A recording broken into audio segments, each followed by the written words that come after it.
हर हर महादेव, जय श्री राम, राधे राधे।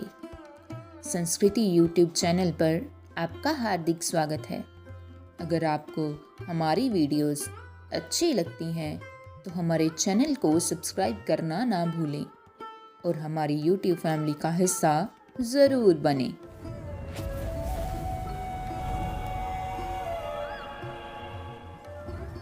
काल स्वरूपाय नमः। उस एक को नमस्कार जो स्वयं काल का अवतार हैं।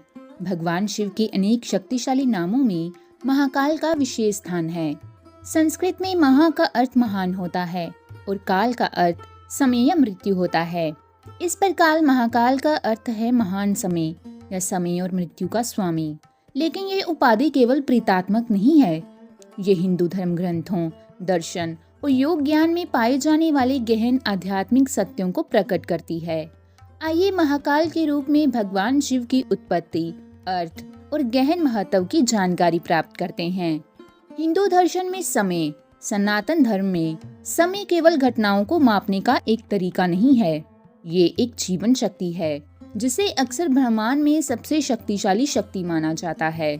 समय सब कुछ बनाता है, बनाए रखता है और अंततः नष्ट कर देता है। अब हम जानते हैं कि आखिर हमारे भगवान शिव समय से परे क्यों हैं। विभिन्न पुराणों और उपनिषदों के अनुसार भगवान शिव समय, स्थान या भौतिक रूप से बंधे नहीं हैं। उन्हें अक्सर इस रूप में संदर्भित किया जाता है। त्रिकालदर्शी यानी कि भूत, वर्तमान और भविष्य के ज्ञाता। कालात्मक यानी कि समय का अंत करने वाला। महादेव ब्रह्मांडीय व्यवस्था से परे सर्वोच्च सत्ता कैलाश पर्वत पर उनके ध्यानस्थ रूप द्वारा दर्शाई गई भगवान शिव की शाश्वत शांति उनके अपरिवर्तनीय स्वभाव को दर्शाती है। भले ही ब्रह्मांड लगातार बदल रहा हो, समय आगे बढ़ता है, लेकिन शिव अविचल रहते हैं। इसलिए वे महाकाल हैं, जो समय के आरंभ होने से पहले थे और जो इसके समाप्त होने के बाद भी बने रहते हैं। शिव पुराण में कहा गया है कि जब ब्रह्मांड विलीन हो जाता है तब भी काल यानी कि समय शिव में विलीन हो जाता है।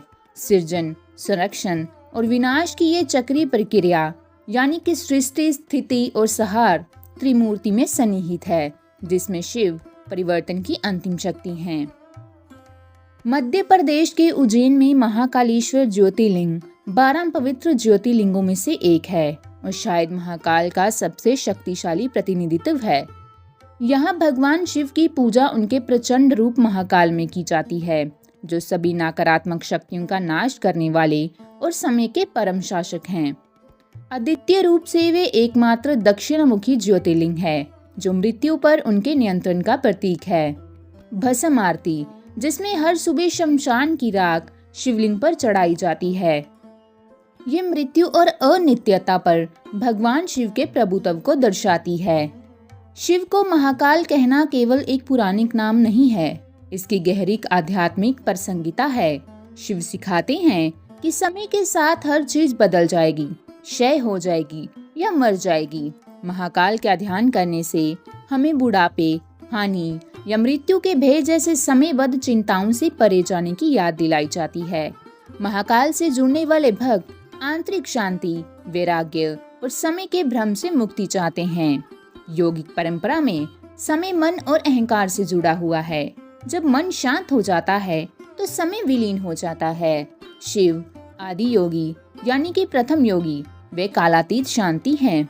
उन्नत योगी समय और अहंकार से परे जाने के लिए महाकाल का ध्यान करते हैं, जिससे वे शाश्वत जागरूकता की स्थिति में प्रवेश करते हैं। अब हम जानते हैं कि महाकाल से संबंधित हमारे हिंदू शास्त्रों में क्या कहा गया है। शिव पुराण कहता है कि शिव का वर्णन इस प्रकार है कि वे ब्रह्मांड और समय को स्वयं में समाहित कर लेते हैं। लिंग पुराण में मिलता है कि महाकाल का उल्लेख उस समय के अंतिम आश्रय के रूप में किया जाता है, जब काल सभी रूपों को नष्ट कर देता है। भागवत गीता के अध्याय 11 में कहा जाता है कि भगवान कृष्ण ने भी अपने विश्व रूप को काल के रूप में प्रकट किया है, जो महाकाल के समान सार को दर्शाता है। इसका निष्कर्ष ये निकलता है कि एक ऐसे संसार में जो गति, समय सीमा और वृद्ध अवस्था के भय से ग्रस्त है, महाकाल हमें इस शाश्वत सत्य की याद दिलाते हैं कि कुछ भी स्थायी नहीं है, परंतु आत्मा शाश्वत है। शिव की महाकाल के रूप में पूजा करने से भय से मुक्ति, अनित्यता की स्वीकृति और जागरूकता के साथ जीने का साहस मिलता है। चाहे आप किसी भी मंदिर में हों, ध्यान में हों या केवल ओम नमः शिवाय का जाप कर रही हों, याद रखें आप उस कालातीत निराकार ऊर्जा से जुड़ रही हैं जो समस्त जीवन को नियंत्रित करती है। महाकाल समय के देवता हैं। ओम महाकालाय नमः। समय से परे भगवान शिव को नमस्कार। तो दोस्तों, आज की हमारी कथा यहीं समाप्त होती है। मिलते हैं अगली वीडियो में, तब तक के लिए धन्यवाद।